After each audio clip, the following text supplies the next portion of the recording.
Ya, satu lagu yang mungkin sudah cukup familiar di telinga Anda karena lagu ini sudah dirilis Chrisye ya sejak 1996. Pas banget ketika Audrey lahir gitu ya. Jadi sudah cukup lama dan masih tetap mengena di hati. Dan lagu ini membuka perjumpaan kita semua listeners dalam Smart Happiness. Pagi hari ini seperti biasa Audrey Juana menemani sampai dengan jam 8 dan Audrey akan bersama-sama motivator nasional and leadership kesayangan kita, Pak Arfan Pradiansyah. Selamat pagi, Pak Arfan. Selamat pagi Audrey, apa kabar hari ini? Luar biasa bahagia, Pak Arfan gimana? Luar biasa bahagia. Ya, ini Oke, Aha. puasa yang kelima kalau buat saya ini. Betul, betul. Ini perjumpaan pertama kita di bulan Ramadan, di mana topik pagi hari ini juga berkaitan dengan Ramadan ya. Ramadan dalam perspektif cinta. Nah, mungkin jarang gitu ya kita ngomongin Ramadan itu tentang cinta, mungkin tentang ikhlas, tentang menahan godaan, itu udah sering banget. Tapi pagi Ya. hari ini menarik gitu ya. Kita akan melihat dari perspektif cinta. So, kita mulai dulu dari penjelasan lagu Damai Bersamamu, Pak Arfan. Apa mungkin yang bisa kita tarik dari lagu Greta Sihombing ini? Silakan, Pak Arfan. Ya, terima kasih banyak Audrey. Lagu ini luar biasa ya. Jadi judulnya adalah Damai Bersamamu. Nah ini kelihatannya nggak ada hubungannya gitu ya dengan Mhm, topik betul. kita. Tapi nanti kita coba lihat ya. Ini hubungannya sesungguhnya sangat erat sekali gitu ya. Coba kita simak lagu ini ya. Jadi lagu ini pertama kali dipopulerkan oleh Chrisye ya. Eh, Aku termenung di bawah mentari, di antara megahnya alam ini, menikmati indahnya kasihmu.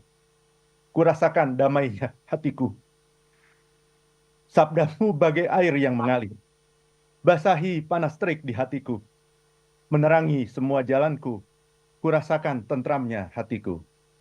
Jangan biarkan damai ini pergi, jangan biarkan semuanya berlalu. Hanya padamu Tuhan, tempatku berteduh dari semua kepalsuan dunia. Bila ku jauh darimu, bila ku jauh dari dirimu, akan kutempuh semua perjalanan, agar selalu ada dekatmu. Biar kurasakan lembutnya kasihmu. Jangan biarkan damai ini pergi, jangan biarkan semuanya berlalu. Hanya padamu Tuhan, tempatku berteduh dari semua kepalsuan dunia. Bila ku jauh dari dirimu, akan kutempuh semua perjalanan. Hanya padamu Tuhan, tempatku berteduh dari semua kepalsuan dunia. Dari semua kepalsuan dunia. Dari semua kepalsuan dunia. Lagu yang luar biasa, Audrey. Mhm, yes. Ini lirik yang begitu menggambarkan apa ya indahnya dunia ya Pak Arfan ya dan ada sosok juga yang indah gitu ya yang disebutkan dalam lagu ini yang mungkin menjadi tempat berteduh gitu kalau disampaikan di lagu ini. Tapi nanti gimana kaitannya dengan Ramadan dalam perspektif cinta kita akan jelaskan. Tapi yang tadi aku bilang gitu Pak Arfan, mungkin jarang gitu ya orang ngomongin Ramadan tapi dari perspektif cinta, mungkin dari perspektif keikhlasan, konsistensi, terus juga tulus, ataupun mungkin menghadapi godaan-godaan itu yang sering dibahas gitu. Kenapa kita hari ini membahas tentang Ramadan tapi dalam perspektif cinta? Silakan. Iya, tentu saja karena perspektif-perspektif yang lain itu sudah banyak dibahas ya. Oke. Dan perspektif yang paling banyak dibahas bukan hanya mengenai Ramadan ya, tapi sesungguhnya mengenai peribadatan kita gitu ya. Itu selalu dalam kaitannya dengan hukum gitu ya. Ya. Bahwa puasa itu sesuatu yang wajib. Kalau tidak puasa nanti berdosa. Mhm. Kalau dosanya banyak nanti masuk neraka, kan begitu ya. Ya. Dan itu bukan hanya berlaku untuk puasa ya. Semua orang yang beribadah itu kan seringkali didasari oleh mindset itu, oleh perspektif itu kan. Ya, orang pergi ke masjid, sholat, pergi ke gereja, itu kan mindsetnya kan adalah takut kan sebetulnya kan. Oh. Takut dosa, takut masuk neraka, kan begitu. Karena ini wajib, ini harus disuruh Tuhan, kan begitu. Sehingga sumber kekuatannya itu ada di luar diri kita. Itulah yang namanya extrinsic motivation. Motivasi yang sifatnya ekstrinsik dari luar gitu. Dan motivasi dari luar yang sesungguhnya paling bawah itu, yang levelnya paling bawah itu adalah yang namanya rasa takut gitu. Jadi Mhm. orang beribadah itu karena rasa takut. Orang sholat karena rasa takut. Ke masjid, ke gereja, ke pura karena rasa takut gitu. Itu yang levelnya paling bawah gitu. Nah, kita harus melihat itu. Sesungguhnya ada 3 level tuh, Audrey, kalau kita bicara mengenai kenapa orang beribadah gitu ya. Ada 3 level. Level yang pertama, yang paling bawah itu dia, karena rasa takut. Di atasnya itu adalah karena ingin mendapatkan pahala dari Tuhan gitu. Oke. Itu udah naik level tuh kalau kita sudah bisa ngomong kayak gitu gitu. Saya Mm-mm. beribadah ini bukan karena takut, bukan karena takut dosa. Ya betul, secara hukum itu nggak ada yang salah gitu. Secara syariah gitu ya, itu nggak ada yang salah gitu. Bahwa kita melakukan sesuatu itu karena wajib, karena disuruh oleh Tuhan, karena takut berdosa, takut masuk neraka itu nggak salah gitu. Tetapi kalau paradigma kita hanya sampai di situ, berarti kita belum akan mencapai kebahagiaan gitu, Audrey. Nah, kita naik level ke level 2. Apa itu? Ketika kita beribadah, ketika kita menyembah Tuhan itu karena menginginkan reward. Iya. Ada sebuah pahala yang akan didapatkan. Ada janji surga gitu ya akan diberikan oleh Tuhan gitu. Nah, itu berarti kita udah naik ke level 2 gitu. Mhm. Tetapi itu pun motivasi kita itu masih ekstrinsik, Oke. masih ada di luar kita gitu. Dan itu tidak akan menghasilkan kebahagiaan gitu. Kebahagiaan itu hanya akan terjadi kalau motivasi kita itu betul-betul datang dari dalam. Mm. Jadi itulah yang disebut sebagai intrinsic motivation gitu. Yes. Dan Oke. itu hanya akan terjadi kalau kita beribadah, sholat, puasa Mhm. karena cinta, Iya. karena mencari ridho Allah Oke. gitu. Oke, kita tahan dulu Itu yang sampai akan situ ya. menghasilkan happiness ya. Ya. Oke, kita tahan dulu sampai situ, small listeners. Yap. Ada perbedaan ya, extrinsic dan intrinsic motivation. Nanti kita akan bahas satu persatu. Kenapa sih kok bisa muncul gitu ya perbedaan ini gitu dari setiap manusia. Kita akan membahasnya secara tuntas setelah yang satu ini dan kami ajak Anda juga untuk sharing di 0812 11 12 959 atau bisa di live chat YouTube kami. Anda juga boleh sharing kira-kira motivasi Anda dalam menjalankan ibadah puasa tahun ini tuh apa gitu ya. Silakan sekali lagi 0812 11 12 959. Oke, small listeners, dalam kehidupan pastinya kita juga apa ya, sebagai masyarakat yang beragama gitu ya. Ada mungkin motif-motif tersendiri dalam kita melakukan ibadah-ibadah di agama kita masing-masing. Tadi Pak Arfan sudah menyebutkan ada beberapa motif gitu ya. Ada extrinsic motif terkait dengan takut dan juga mungkin ingin dapat pahala, dan ada intrinsic motif itu karena cinta. Tapi mungkin kita bahas dulu apa sih sebenarnya yang membuat seseorang tuh punya motif-motif tersendiri ya Pak Arfan? Ada yang takut, ada yang pengen dapat pahala. Itu semua dasarnya dari mana? Silakan Pak Arfan. Ya, terima kasih banyak Audrey. Em, dasarnya dari pemahaman, Oke. dasarnya dari maturity level. Mhm. Ya, maturity level itu adalah tingkat kedewasaan, tingkat kematangan gitu. Jadi yang namanya beragama itu sesungguhnya jangan cuma melakukan sesuatu gitu, tapi kita harus memahami hakikatnya gitu ya. Dan kalau banyak orang yang beribadah itu semata-mata karena rasa takut ya, karena memang levelnya cuma sampai di situ gitu, Mhm. baru sampai di situ. Dan mungkin juga karena memang tidak pernah mendengar perspektif yang lain gitu. Ya.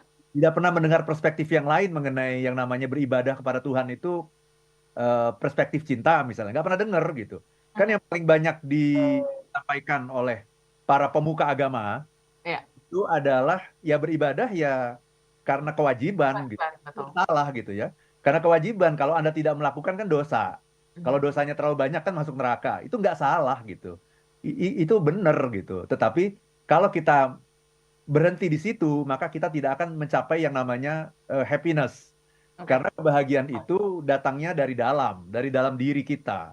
Kalau kita beribadah itu karena rasa takut, maka kita akan selalu merasa terpaksa gitu. Ya. Ya. Betul.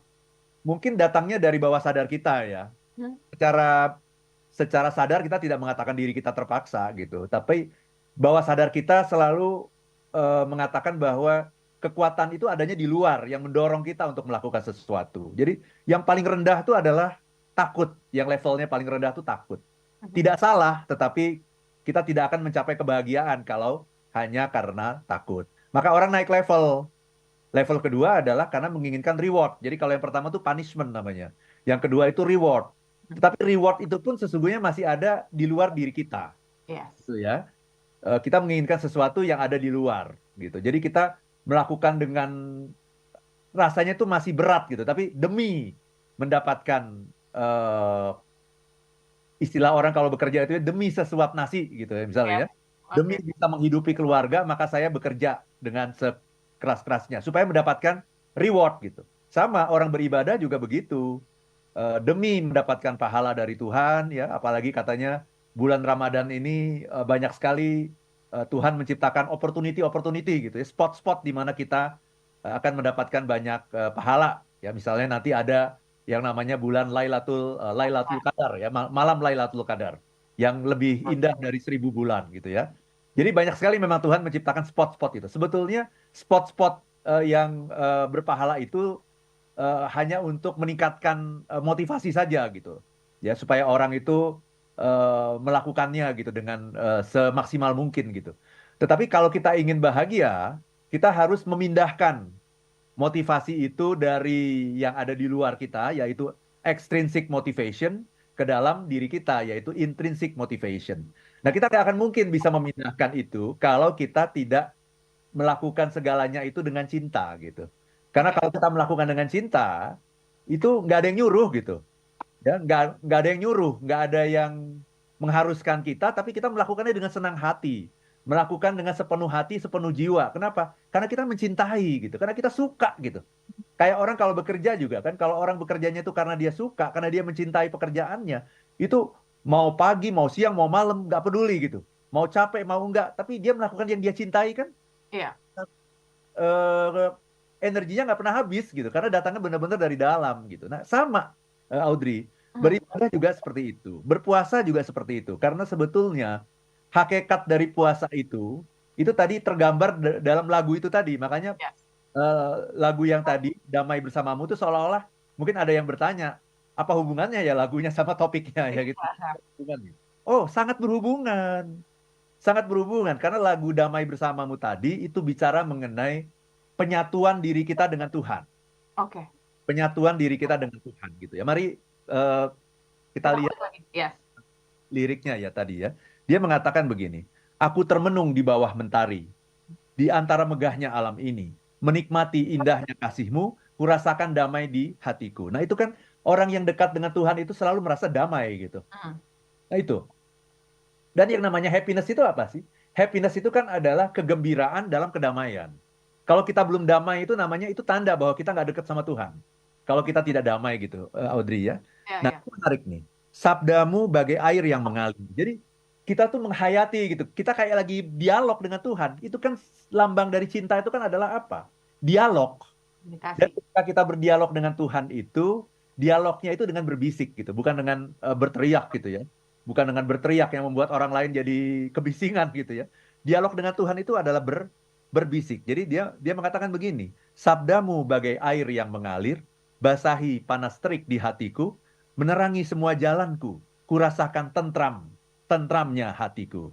Nah, itu kan tanda bahwa orang itu sedang menyatu dengan Tuhan itu adalah ketentraman, kedamaian. Kemudian dia bilang gini lagi, eh, bila ku jauh dari dirimu, nah ini cinta itu kan dekat kan, benar nggak? Mhm, betul. Cinta itu dekat gitu. Kalau jauh itu namanya tidak mencintai, ya. Jadi dia mengatakan begini, bila ku jauh dari dirimu, akan ku tempuh semua perjalanan. Gitu. Artinya apa? Kok mau-maunya ya menempuh semua perjalanan itu kenapa? Hmm. Karena cinta gitu. Istilahnya kita punya kekasih gitu ya, rumahnya jauh sekali gitu. Hmm. Ya rumahnya jauh sekali, tapi nggak apa-apa demi cinta aku akan menempuh semua perjalanan gitu. Iya kan? Agar selalu dekat, agar selalu ada di dekatmu. Nah itu kan, jadi gimana caranya supaya kita bisa dekat gitu? Ya biar ku rasakan lembutnya kasihmu. Nah ini kan luar biasa gitu. Agar aku selalu dekat denganmu, biar ku rasakan lembutnya kasihmu. Nah, itu kan sebetulnya adalah apa itu? Itu eh, penyatuan antara kita dengan Tuhan gitu. Jadi karena manusia itu kan sesungguhnya berasal dari Tuhan dan Tuhan itu sesungguhnya adalah lambang dari cinta itu sendiri gitu. Mhm. Jadi ketika kita mencintai, maka kita akan selalu berusaha untuk dekat dan akan kutempuh semua perjalanan agar aku dapat dekat denganmu untuk merasakan lembutnya kasihmu. Itu kan luar biasa tuh Audi.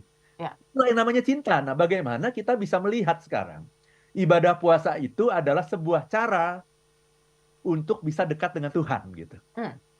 Sehingga ketika kita seperti itu, kita akan menempuh semua perjalanan gitu. Jangankan cuma lapar dan dahaga itu nggak ada apa-apanya gitu. Tapi kita akan menempuh semua perjalanan untuk bisa dekat supaya bisa merasakan lembutnya kasih Tuhan. Nah, coba kalau semua orang melihat yang namanya berpuasa, yang namanya beribadah, ya apapun agama kita masing-masing seperti itu nggak ada lagi yang namanya kewajiban, keterpaksaan, keharusan tuh nggak ada lagi. Kenapa? Karena aku akan melakukan apapun yang bisa aku lakukan, akan aku tempuh semua perjalanan untuk bisa dekat denganmu, untuk bisa merasakan lembutnya kasihmu. Luar biasa. Oke, powerful ya lagu ini dan juga mungkin kaitannya dengan topik kita pagi hari ini. Dan berkaitan juga dengan level apa ya, maturity tadi gitu ya Pak Arfan. Ini menarik gitu karena menurut Audrey masih banyak dari kita yang masih ada di kategori extrinsic motivation gitu.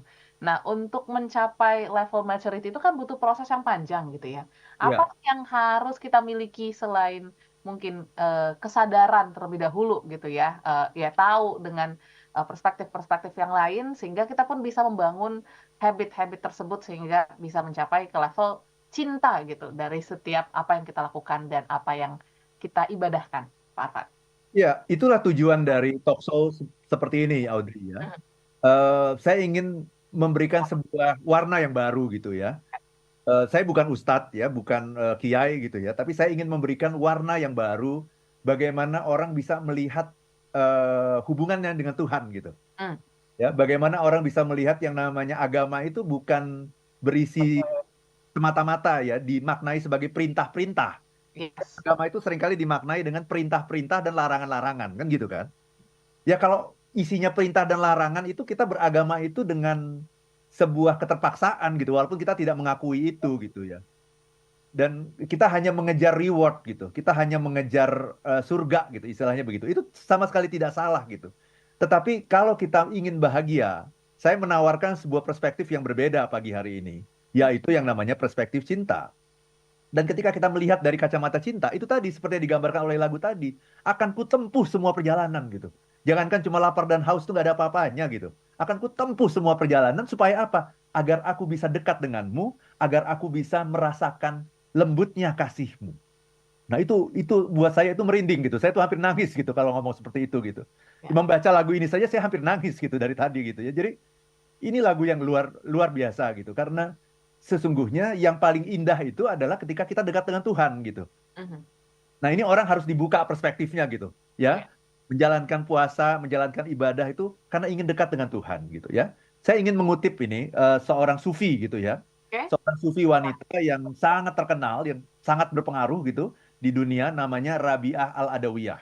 Mhm. Dia mengatakan begini, ini statementnya luar biasa. Dia bilang begini, jika aku menyembahmu karena takut api neraka, bakarlah aku di dalamnya. Wow. Ya, Oke.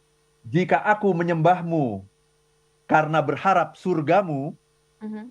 maka tutuplah pintu surga itu bagiku. Tapi jika aku menyembahmu karena kecintaanmu, jika aku menyembahmu karena kecintaanku kepadamu, janganlah engkau palingkan keindahan wajahmu dari diriku. Itu kan luar biasa ya. Jika aku menyembahmu karena kecintaanmu, permintaannya cuma satu gitu. Permintaannya cuma satu. Jangan engkau palingkan keindahan wajahmu dari diriku gitu. Jadi yang paling penting itu sesungguhnya ketika kita bicara hubungan kita dengan Tuhan, yang paling penting itu adalah ridho Tuhan, ridho Allah. Itu yang paling penting gitu. Gimana kita mendapatkan ridho Allah? Kalau udah dapat ridho Allah, semuanya dapat gitu. Itu nggak usah dipikirin deh. Mau surga dijauhkan dari neraka itu kita nggak usah mikirin itu. Kalau kita sudah mendapatkan ridho Tuhan, itu semuanya dapat. Maka permintaannya cuma satu. Jika aku menyembahmu karena kecintaanku kepadamu, jangan engkau palingkan keindahan wajahmu dari diriku. Mhm. Itu aja, itu sudah surga. Jadi yang namanya surga itu adalah ketika kita dekat gitu. Kan Oke. itu kan namanya cinta kan, benar nggak? Betul. Betul. Orang yang mencintai itu kan saya pingin dekat gitu. Pengen deket terus. Ketika dekat itu cinta. Ketika jauh gitu ya, jauh dari keluarga ya, jauh dari orang-orang yang kita kasihi, itulah yang namanya neraka gitu. Mhm. Jadi definisi surga dan nerakanya berubah. Nah. Kalau sebelumnya neraka itu karena kita melakukan larangan Tuhan, surga itu karena kita melakukan perintah Tuhan. Kalau sekarang berubah definisinya. Definisi cinta itu beda. Mhm.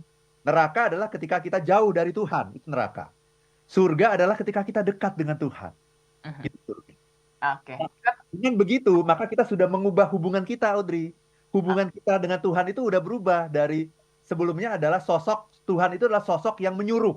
Mhm. Kita adalah sosok yang disuruh. Oke. Tuhan adalah sosok yang melarang. Kita adalah sosok yang dilarang. Kan begitu? Sekarang Tahan dengan dulu. Sorry Pak Arfan.